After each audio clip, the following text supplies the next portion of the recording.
Hello, happy Wellness Wednesday. I'm here with Danielle Hively. Thank you so much for joining us in Brain Wellness and Dementia Prevention. Happy Wednesday. Happy Wednesday. Thank you so much for having me. I'm very excited to be here. So we feel very lucky to kind of pick your brain and have your expertise with us this evening. I'm going to check and see if we have any questions that have been submitted already. Nothing has shown up just yet, but is it okay if I invite live questions? Sure, Okay. absolutely. Yeah, we definitely can. About that, but so questions, ask away in the comments if you have a question for Danielle that evolves as we talk. So first, we'll just little background on how we met and know each other. We both worked as contractors for at another business, and that has been sold to a larger entity, but we connected at Core Concepts, physical therapy and Pilates. And I think I regularly saw you at the farmer's market. Also true. Yeah.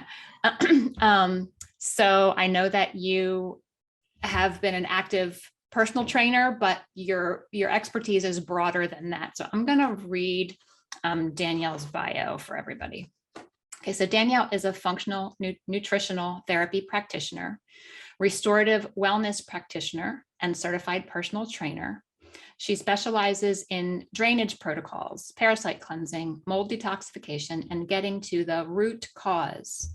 That's where we are on the same page, to the root cause of her clients' health issues.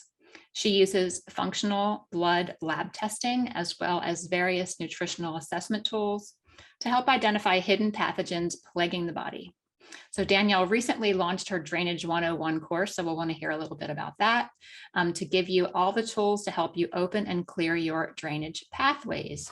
So we'll also give people ways to connect with you at the end, but she's at Revive Health and Wellness on Instagram, and her website is revivehw.com, but we'll highlight that again at the end. So again, welcome, Danielle. Thank you. Yeah, super happy to be here and chat all things parasites, drainage with you guys. Yeah, very interested to learn more, because I don't have any personal experience treating clients or myself with parasites, but maybe I should. Maybe they're hidden and I don't know. So I'm excited to learn. I want to hear from you, like, what was your journey to get to where you are today? Usually there's everybody who is a functional medicine health coach, practitioner, almost every single one. I can't think of one that's not had a personal journey. Something brought them here. So we'd love to hear your story. Yeah, thank you. Yeah, my story is a little long, but it starts back in 2008 when I was graduating college, and I ventured off to the Dominican for a celebration. So I decided that was going to be my graduation gift to myself. I was going to go there with a girlfriend for a week, and I had been previously in 2004 and it was fine. So yeah, 2008, I go, and the last day of our stay there, I ended up getting really sick. Pretty much, it was probably like not shortly after, maybe 5 hours after I had dinner that night. Both my friend and I started not feeling good. Something was going on. So, diarrhea, just really intense cramping. And we were able to make it home. But both of us, she went to the doctor. I went to the doctor, didn't get any relief for a few days when I got back. And so then I had to check myself at the ER. So I ended up going to the ER and was hooked up to some things there. And they basically just kind of said, probably got, some type of bacteria, maybe, microscopic parasite. We'll get you some meds and you'll be good to go. Unfortunately, though, ever since that time, up until 2015, my GI system was not the same. So I really could not eat dairy of any sort without either having like extreme abdominal pain or running to the bathroom, minutes after consuming it. So that wasn't a lot of fun. And and it started kind of escalating where there was other foods started to also have the same effect on my body.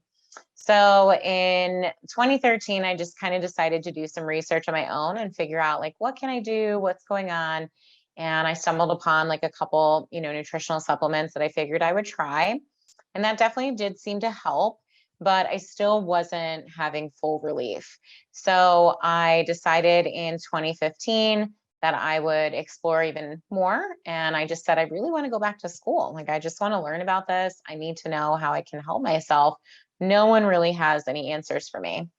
So in 2015, I decided to go back to school and I enrolled in two schools, the NTA and then IIN, which is the Integrative Institute for Nutrition, and decided to go through that program, completed it at the same time, and was filled with tons of knowledge that would really kind of just skyrocketed, my own health journey and really got me to a really, really good place for sure. And so I stayed there. I stayed in that good health space for me until about, I would say maybe 5 years later. And then when that, I decided, I guess it was when I was 30. So maybe it was only 3 years later. When I was 30, I decided I would go off the pill, and I was on birth control for 15 years. And when I went off is when really things took a turn for the worse. So I didn't get my cycle for an entire year and things just weren't right. I was having really intense heart issues. I started having really crazy cortisol releases all throughout the day, like multiple hours throughout the day. I was struggling with horrible insomnia, falling asleep and then waking up at midnight and being up till 4 a.m. Without being able to sleep. And so I knew and like something was terribly wrong. So I sought after, some of my other practitioner friends, and really no one had any idea what was going on. Honestly, like I adore them, but they just really didn't know. And it wasn't until one of my good friends in Colorado, she started sharing her experience with mold toxicity. And she had said that they had just found mold in their house, and so many of her symptoms were very similar, if not spot on to what I was experiencing. So I messaged her and said, can you give me some guidance here? And I started taking some of the supplements she recommended, and sure enough, started having some relief. So that was kind of the start of my journey. And then I really just had to dig a little bit deeper. Ultimately, and what we'll talk about is that you can't just go after mold, because there is an order of operations that you have to address all these pathogens. And so while I was trying to do that, all of these other things also started to cascade. So that led me to parasites, that led me to bacterial infections, and just one thing, fell into place after the next. So I'm definitely a million times better than what I was. We just remediated our house. So I'm still technically living in the space. The house itself is clean and fine, but what I can share a little bit is that when you do have mycotoxins in your home, it does go into anything that's porous. And so we have not replaced our furniture or anything yet because we're planning on moving. But that is also a piece of the puzzle, because essentially I'm still being exposed to it, just not in the large sense before when it was in the wall. So it's a very long story, but yeah, all started back in 2008 and here I am. Yeah. I mean, it's good to share a personal story, I think, because other people can get insights from it. Like Yeah. case studies are super interesting. Yeah. And there's other people who can learn from your story. So thank you for sharing it. I also had personal story with mold, and throughout all of our furniture, mattresses, if it couldn't be washed 3 times in the washing machine or wiped down perfectly and with vinegar and put out in the sun we got rid of it. So yeah. Yep. I understand. I will feel for you as you progress through that journey. Yeah. And It's a lot. Yeah. Yeah, So, it's a lot. I mean, it's fine. I'm ready to let it go. They're just things, so it's just all right. That's right. And you've already made such amazing progress. It'll just be like icing on the cake as It will. you It take will. the next step. It's so true. Yeah. So just curious what you studied in college before you went back for nutrition. Yeah, so my undergrad is in business. So it's funny, both my husband and I are entrepreneurs now, and we both, our degrees are in business. We met in college, same school. And it's just funny because we always, like, while we were doing, our other jobs prior to this, we're like, we're never going to use this degree, like we're never ever going to use it. And sure enough, both of us are using it, which is Yeah. great. And so it's really funny. Yeah. It's, never in a million years would somebody have told me that I would have been, working for myself. But Right. yeah, so that's what, yeah, both of our undergrads are in business. Fantastic. Yeah. So your why you're helping people now is because you went through this journey yourself and you're Yeah. trying to help other people from pulling out their hair, trying to figure out what the heck is wrong with me. Yeah, exactly. Yeah, I mean, I spent thousands of dollars, really truly. At this point, if you included the mold, I'm sure it's well over $60,000. I mean, it was a ton of money, and yeah, nobody could give me answers. And even so, like the supplements were always, kind of hit or miss too. So that's frustrating. It's like, oh, you take something and it works for 2 weeks. And then, all your symptoms come back. And so that was always, that wasn't a good feeling too, spending, 40, $50 on things and then having them not work. So yeah, I mean, it's absolutely, I just wanted to help other people after I found all of this knowledge. And truly, it's recent, it's in within the last 2 years that I stumbled upon all of this. I always try and take at least continuing education every year. And so last year I took, this complete, functional blood lab analysis, course where you're able to dive deep into this. And that was just a game changer. Just to be able to tell somebody that their labs that, they can run with their PCP for their yearly, and I can give them 3 to 4 pages of information as to what's going on in their body. I mean, it was wild. I just had hoped that one of my doctors would have done that for me, because my journey could have been so much less. It could have just ended where it had started. So yeah, that's definitely my hope for everyone, is to also empower them, provide them with the knowledge themselves, so that when they do, go back to doctors, they ask those deep, hard questions. Why are you putting me on this prescription drug? Why am I feeling like this? Because a lot of us stop questioning. I always think it's funny, right? When we see kids and they're always saying, but why, but why, but why, but why? And I always wondered to myself, at what age, right? At what age do we stop doing that? Because certainly as adults, it seems like the majority of us have paused that questioning. And I don't think that's for our benefit. We're missing out. We're missing out on our health. We're missing out on a whole bunch of other things, but that's a big piece of the puzzle for sure. Right. Yeah. We ask why all the time as functional practitioners, functional medicine practitioners, because that's how you get to the answers. Yep. That's how. Keep asking why over and over. Yep.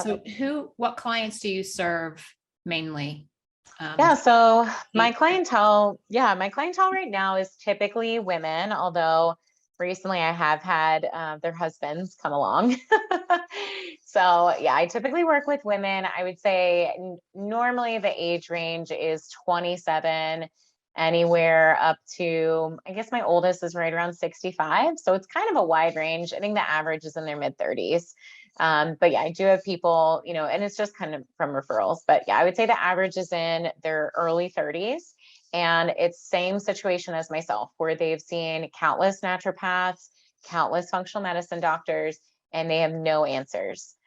It's very different based on all their signs and symptoms. It's not, oh, everybody's coming to me because they haven't had a period. It's just a variety of health issues that they've experienced, and they just haven't gotten, to the root of it, truly. Right. Right. So in this group, and the audience that we're speaking to are people who are trying to protect their brain. It's brain wellness and dementia prevention. And ideally, they're addressing these issues in their 30s, 40s, and 50s, and not waiting until dramatic changes have occurred in their brain, and they're already showing symptoms.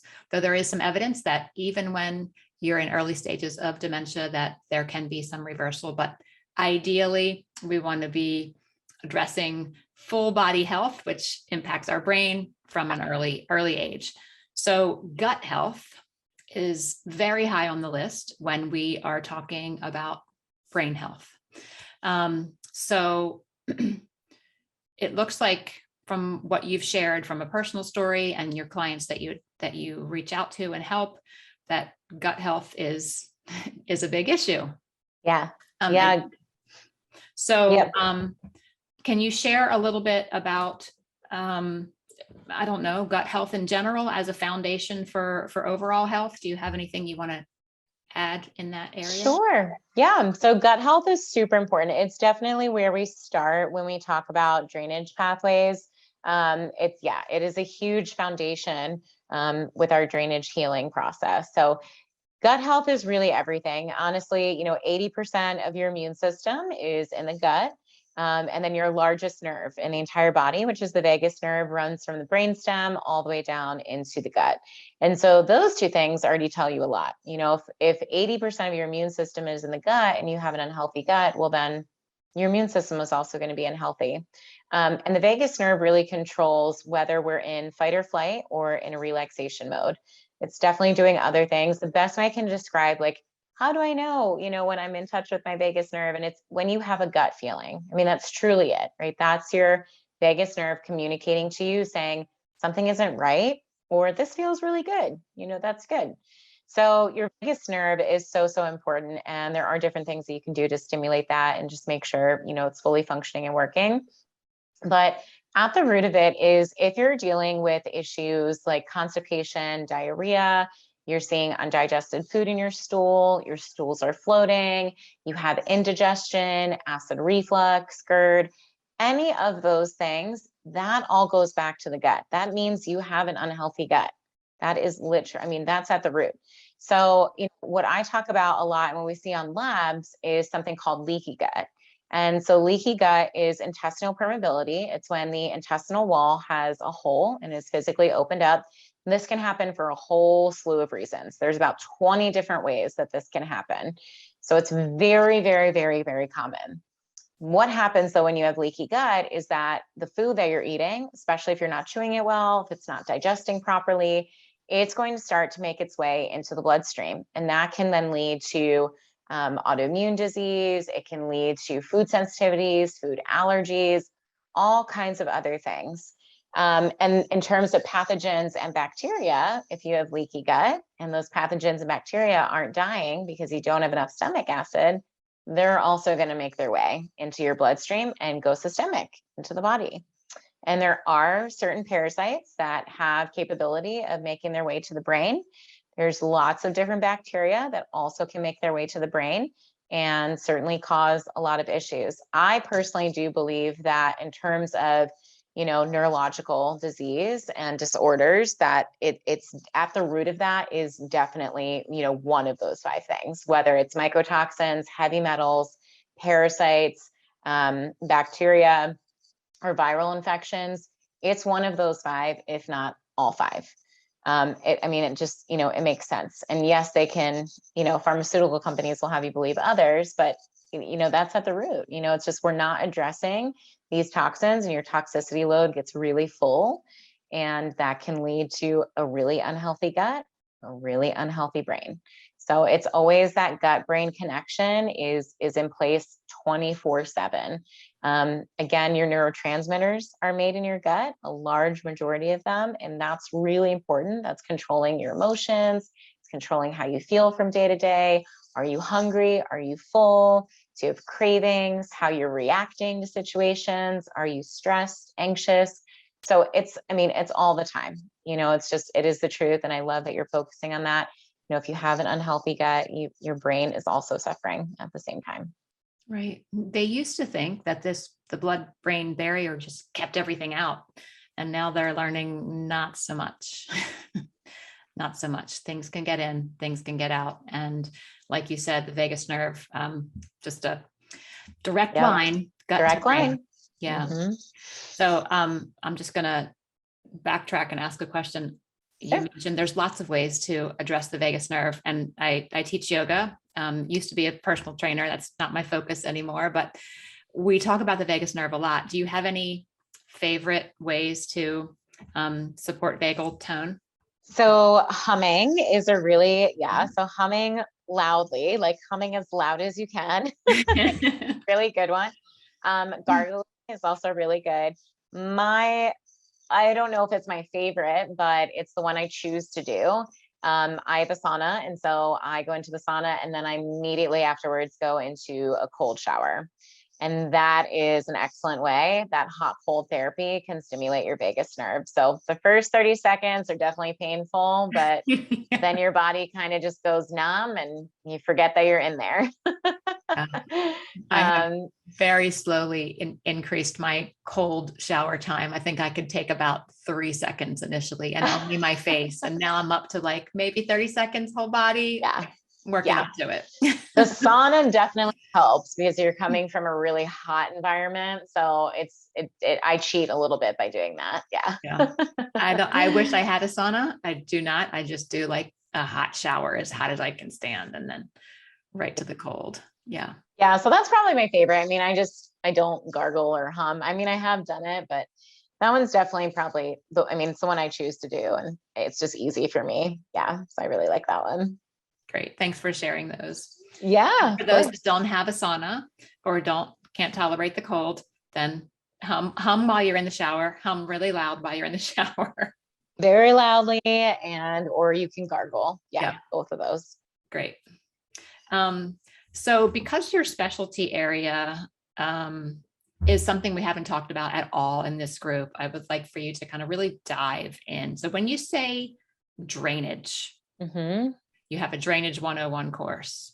You're probably talking about more than blowing your nose. So can you walk us through yes, definitely. you're talking about? Yeah. So let's start first with the difference between drainage and detox. So drainage is simply supporting the systems of the body that are moving and removing fluid for you on a daily basis. So there's 7 systems that we focus on. When you talk about detox, that is specifically going after a specific pathogen, bacteria, parasite, heavy metal. It's very targeted. That is what you're doing when you're detoxing. So it's a targeted approach. Drainage, again, just supporting those systems on a daily basis that move and remove fluid for you. There's nothing specific about it. You're just supporting those basic systems. So when we talk about drainage, we always talk about a funnel. And so at the top of the funnel, right, is where you would dump in water, whatever you're funneling out. And then it narrows down, and that's the base of the funnel. So at the base of the funnel is where we always focus on opening, and then we work our way up. Because if the base of the funnel is clogged, then you would see all of these other systems above it are going to start to fail. Right. So at the base of the funnel is the colon. Right above that is your liver and your gallbladder. And then right above that is the skin, the lungs, and the kidneys. Right above that is your lymphatic system. And then right above that is your brain lymphatic system. So that is the lymphatic system that is part of the brain. So there are ways that we teach in the Drainage 101 course on how to open each pathway, how to support the pathways over time, how they get blocked, all of those things. So I would say most people, are not pooping twice a day. And that is the first place where everybody pretty much has to start. So again, if you're not pooping twice a day, toxins are recirculating, you're not clearing them out. It's not a good feeling. So again, you always start at the base of the funnel and then slowly start to trickle your way up until all 7 systems are completely supported. Right. That's a good visual. Like if you've ever tried to put beans into a jar or something and you pour too fast, then they just all get stuck. If your funnel's not wide enough at the bottom. Yes. Exactly. Yeah. That's exactly how you can think about it. Yep. If something, just clogs that small, and it doesn't have to be a complete clog, it could be, half. But still, it is going to affect everything above it. It's just impossible for it to not to. Right. And just to share a personal story that connects to that, both my daughter and I had Lyme. Mine was acute, hers was chronic. And when she got treated with antibiotics, it was like, that was the first thing that they did, the first attack. Gotcha. And we were in the ER, doubled over in excruciating pain when I realized, oh my gosh, this is a Herxheimer reaction. Yeah. We need to start at the bottom of the funnel before we can just throw antibiotics at these parasites. Yep. So, yeah, it's not a fun reaction when you start midway up that funnel and not at the bottom first. So that was a really good way to explain it. So when I mean, I guess I want to talk about the mycotoxins and the parasites. How do you know when to address those? How do you treat them? Yeah. Maybe a case study or however you want to share it. It's up to you. Yeah. So I'll first start. So we talked about the drainage funnel. And so when I'm meeting with a client, everyone goes through 30 to 45 days of opening drainage pathways. Okay. So I always say when I meet with people and on, on Instagram, is that I use a very specific order of operations when addressing pathogens in the body. So drainage is first. Again, 30 to 45 days is average. If I have a really sensitive client, they may be on it for 2 months, even maybe longer. I do have a small handful of really sensitive clients, and they're going to be probably in drainage for up to 3, maybe more, maybe even more. But for the average person, it's usually right around a month. After that, then you would go after parasites. You would spend minimum 3 to 4 months on cleansing those. Then you would add in heavy metals and mold, and then you would go after viruses and any co-infection that can come from a biting insect. Because contrary to what most people say, the bacteria that causes Lyme can also come from mosquitoes, spiders, and come from any biting insect. It can be passed through utero, and it can be passed sexually. So there are many ways that you can get the other co-infections that are typically associated with the Lyme bacteria. So that's how we start, by opening all of those pathways. In terms of knowing like whether if somebody has these things or not, I use, various different questionnaires, which are very specific. And then we also do, the functional lab testing, which will definitely identify heavy metals, mycotoxins, and parasites for sure. Bacteria from, the biting insects is a little bit harder. It may sometimes it'll show up on labs, sometimes no. And then what we do is the gold standard is something called a hair and saliva test through Creating Balanced Health. That's a bioresonance test. And that testing uses frequency. So everything in life has a frequency to it: words, plants, water, food, all of it, bacteria, pathogens. We all have frequencies. We're all made of energy. And so that test is really unique because it takes your hair and saliva and it's going to cross-check it against the frequencies of all of these other pathogens. So it will actually tell us the specific mycotoxin, specific parasites, bacteria. If there are the biting insect bacteria, that will show heavy metals and chemicals. So it's very, very detailed. And it sounds crazy, but it's spot on every time. I always share that I had a client who was barefoot. And so she just chose, she, did not want to wear shoes. And so it was fascinating because when we got her scan back, all of her pathogens, so the parasites, mold, and bacteria that she resonated with, all came from soil, only soil.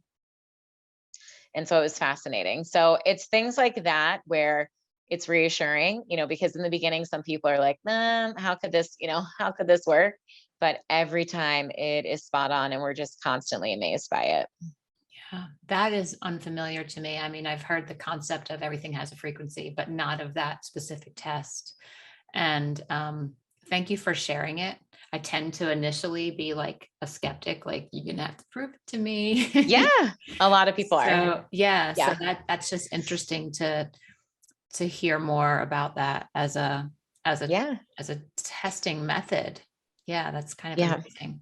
Yeah. And it's also interesting that sometimes what is therapy for one person is like the other person's poison.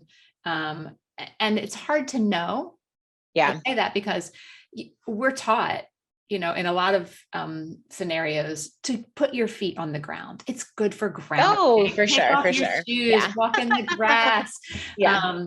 But I'm a past president at a farm, and the previous farmer, Sally, who passed away last year, she would get upset if people would walk barefoot. She's like, oh, no, not at the farm. Put on your Can't farm do that. boots. Yeah. Cows poop here. The chickens Yeah. are running around. Put on your shoes. Yeah. Yeah. Yeah. And that's really where the soil, and that's what I explained to her too, like, it's fine. Like, you want to be barefoot, cool. Like, that's totally fine, but you got to know your area, and I think a lot of people just don't think about it. We let our dogs out in our backyard and then we go and run around there. And it's like, wait a second, even if your dog pooped and then you picked it up, it doesn't matter. I mean, it takes seconds, for these things to make it into the soil. So I always tell people, especially with your animals, you need to have a designated area for them to, defecate and pee in. It can't just be, let them out in the backyard and then you go around and, run around barefoot. Even for children, things like that. That's a really easy way. Just say, yeah, like this section of the yard, I'm going to keep them in, or, X, Y, and Z, however you got to do it. But yeah, I mean, it's a really definitely still grounding is still important. But you just got to know your area, know your space. Right. Yeah, I've seen one of your posts where you said, do these lists of things, or pick some things from this list, whatever you can tolerate to minimize the parasites that might come into your world. Would you mind sharing a few of those recommendations? So that's obviously one, be careful, where you're walking around barefoot. The other two, couple are definitely always make sure that you are really, really taking good care of your produce. So washing it really well. I personally don't wash. I do something called ozonating. And so, when you ozone, whether it's the air or food or water, you're essentially able to kill all parasites, bacteria, viruses, anything that could be on there. And in the air, you can use it for mycotoxins. But it's just easy for me. I didn't like soaking, rinsing, soaking again. I was over that. So I use ozone water, and I soak, my veggies in there once. But yeah, definitely make sure you're cleaning your produce really well. In terms of meats and seafood, making sure that you are properly cooking all of your meat so that we're not eating undercooked meat. I would definitely stay away from pork. So pork and cod are the two top foods that are highest in parasites. The poor pigs, they just don't have the capability to detox. They do not have, the ability in their body truly to just remove toxins. So, and they eat anything. So the second that they get a toxin, they're exposed to something, and then they eat something that had a parasite or parasitic eggs, those parasites just multiply like nobody's business because there's nothing in there clearing out those toxins, and that's a food source for them. So pork and cod, I would definitely stay away from. Obviously, sushi, if you have sufficient levels of stomach acid, then if you do eat, sushi that could be contaminated, your stomach acid should be acidic enough that it would kill those pathogens. So just kind of watch it there. And then I would definitely always make sure that you're washing your hands, when you're leaving bathrooms and things like that. Surface areas are ways that you can also get parasites. So that's definitely, something to just be really cognizant and aware of. I did mention earlier, certain ones, can be passed through utero, can be passed sexually. So certainly, I mean, what you do is your business, but, along with just public health, I would say it's probably best, to make sure that you're having that conversation with somebody so that you're not passing those things back and forth with each other. And yeah, I mean, those are kind of just the basics. I mean, it can be overwhelming if you're traveling outside the country. I think it's important to either take antiparasitics with you, or certainly make sure, again, the stomach acid is your first internal line of defense. So that's where a lot of this exposure really does come from ingestion, truly. Contaminated food or water. I mean, those are the two biggest sources that I see. The other ones, yeah, I mean, it's hard to say, could be soil. I mean, that was for that client. I don't see soil show up a lot though, truly. Most of the time it's ingestion. Right. So that's the test, that the hair and saliva test, that gives you that Yes. insight as to what Yes. type of parasites these Yes. are. Mm-hmm. Yeah. So the blood test will let us know if parasites are present or not. But yeah, the hair and saliva test will actually be very specific. It's usually they list like the top 3 or 4 that your body are resonating with. Mm-hmm. Right. That's very interesting. I know before this call a little while ago, we had this conversation about parasites, and I've been testing for parasites through stool. Okay. Yeah. But you shared, well, you were only testing one bowel movement. You never know that the parasite could come out in the next bowel movement, or it might be in the liver, it might be in the bloodstream, it might not show up in your stool at all. So I've actually never had a client test positive for parasites in stool, but I'm sure you haven't. I also never did. And that's why I stopped doing it. We looked through the page and we're like, oh, good, no parasites. I think you should, and I told you that, but yeah, you should definitely sign up, as a practitioner for creating balanced health. Yes. Yeah. I mean, that'll be a game changer for you. Absolutely. Yeah. Mhm. But yeah, I mean, I stopped using, GI stool tests too, because they just weren't showing up and I was just getting frustrated because clients weren't having success. And again, I've pretty much, since I've started, honestly, I've been seeing, this same type of client, client that had gone to doctor, hadn't had results. And then, certainly as a practitioner, you want to feel like, well, they come to me and I'm the one that gives them the results. So it was frustrating in the beginning when that wasn't happening. So, yeah, I mean, the hair and saliva test is gold standard. And then learning to interpret and understand, functional blood labs is key too. That's going to give you really good insight as well. Yeah, that's awesome. Thank you for sharing. Yeah, of course. Mycotoxins, I mean, you touched on it. We Mhm. touched on it a Yeah. little bit already. Is there anything you wanted to add to mycotoxins? I mean, this is a big topic, and for someone who who is completely oblivious that they might have mold in their house, and this doesn't impact 100% of the population. There's like 30% of us who are lucky to be impacted in a negative way to these mycotoxins. So can you share a little bit about mycotoxins, what that even is, and Yeah. what health impacts might be showing up for someone if that's been an exposure? Yeah, mycotoxin is really tricky. I'm thankful. It does seem like the media is starting to report more and more on mold illness, which is really good because it really is about awareness. So, mycotoxin, what you can really think of is if your home has ever had any kind of water damage, that is a source of mycotoxins. So, and that's overwhelming for people because most homes do, like homes are not indestructible by any means. So, what I see and what you can first understand is what is mycotoxin. So there are molds, right? And so molds exist outside in nature. They can also exist in your home. So basically anywhere where there's like a water or air source, molds can grow. So the biggest thing that you can understand is that when we talk about mycotoxin, it is a toxin that gets released from the mold. So think of just a little mushroom, and the top of the mushroom is just releasing these invisible, you can't see them with the eye. They are microscopic and they are toxins. And it's essentially a defense mechanism. They will release them when they are either being like overtaken by another mushroom spore, or if they feel like they are under attack. So if they feel threatened at any sense, they will release these. So essentially, I mean, it's not the mold's fault. It's not the mushroom's fault. It's their, it's their defense mechanism. They don't know any better. So that's what it is. So it is a toxic substance that gets released in the air. And that's what goes into your body. I think a lot of people think like, oh my gosh, is it mold growing internally? No, like that's not what's happening. Can the mycotoxins colonize in the body? 100%. And I see three places where they colonize the most. One is in the vaginal area, which will result in chronic yeast infections or UTIs. I see it colonize in the gut, which will result when they do start to cleanse mold, they will have frequent diarrhea or other digestive issues. And then in the nasal cavity. So anywhere in the sinus pathways, resulting in sinus infections and or just like full-blown congestion, a lot of inflammation. I'm fortunate enough that that's where mine has always been, is in the sinus pathway.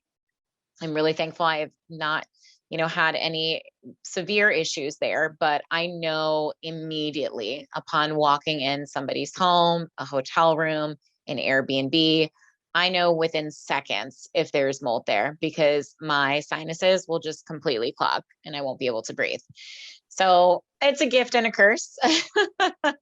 But yeah, so in terms of mycotoxin illness, it's definitely tricky because mycotoxin illness, parasites, and bacteria from biting insects can all look very similar up front. So really the key there is, again, when you're working with somebody, they can help you peel away those layers and then you can properly identify, oh yeah, this is mold. I will say there are some classic signs. So skin rashes that haven't been able to be cleared are definitely a big one. So that's a big one. If you all of a sudden just started gaining weight out of nowhere, that's a dead giveaway too. I'm talking like 10 plus pounds within, a recent amount of time. That's also a pretty big giveaway. And then the last one would be really intense brain fog. So inability to concentrate. You feel like you just can't find the words, with what you're trying to say. Even looking at a piece of paper and reading something and not being able to either repeat, what you just read, or not even comprehending, the words that you just read. A lot of the cognitive issues, which again goes back to, a lot of what you're doing. Yeah, because so many people may interpret that as something more severe. Oh my gosh, like maybe this is early signs of dementia. And that may not be the case, So I think for you too, like I think you can offer a lot of these people a ton of hope. In terms that it could just be, these other things that are causing the issues. But and I will say insomnia is usually a big one for a lot of people with mold toxicity as well. Right. Wow. So the testing to figure out if there's mold toxicity, is it the same thing, the hair and saliva? So I prefer to use the hair and saliva test. I do have some people that will request a mycotoxin urine test, and that's fine. The hair and saliva is just it's more cost effective. And you get more information. So that's why I prefer it. The mycotoxin test is very specific. It's going to list out the specific mycotoxins that were present in the urine. The hair and saliva test is only going to list about the top 3 of mycotoxins that showed up. So it's not going to go through the whole thing and list 15 mycotoxins out. It's not really necessary because I use the same approach for all of them. Back in the day when this was very, very early on, Dr. Shoemaker is really the number one person that pioneered this. And he had a very specific protocol for specific mycotoxins. And I'm sure that was, very important back then. But, companies have now, the company that I use specifically for mold binding, it's amazing, but it really truly is able to grab onto a variety, if not every single one of the mycotoxins. And so I haven't had any difficulty in terms of myself or other clients being able to clear them all effectively using that. Mm-hmm. Right. Nice. You touched on a lot. It's been really helpful information for anyone who has had maybe lingering health issues that they went to doctor and figure out what's going on. Yeah. You brought up some topics that are not well known in the public space. Yeah. Even among other practitioners who are Mm-hmm. doing similar work. So this has been really eye-opening, super helpful. I'm so glad for the group to hear. Is there anything that we haven't touched on that are like, oh yeah, I meant to say that anything? I would say honestly, so in terms of brain health, definitely those 3 things I would think of.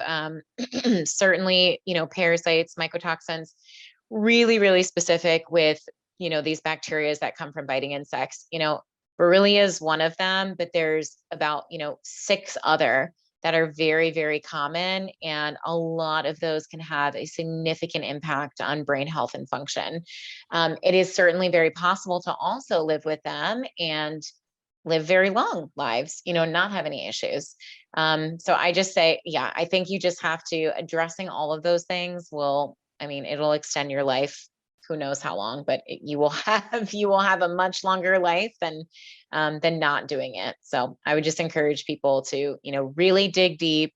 Don't just assume, a 1-sentence answer for anything, because there's always something else lingering. Right.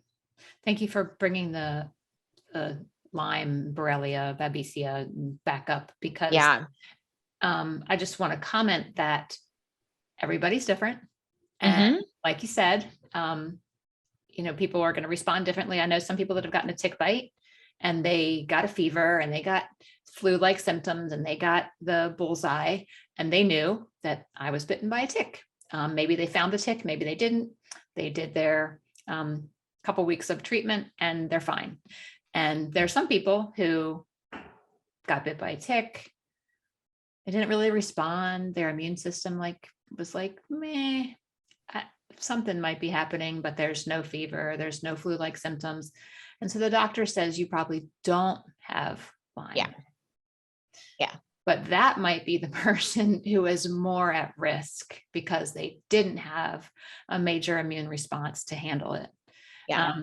And the ticks are so itty bitty that we might not know. And like you said, it's not always a tick. It could be other biting insects as well. And so I'm always trying to find this balance, like, but it's good for us to be in nature. It's good for us to take our shoes off. Yeah. So after our tick bites, we like didn't go hiking for like a year. I was like, I don't know what to do, so we're always trying to find that balance, where you can be in nature safely. We can coexist with all the critters in our world.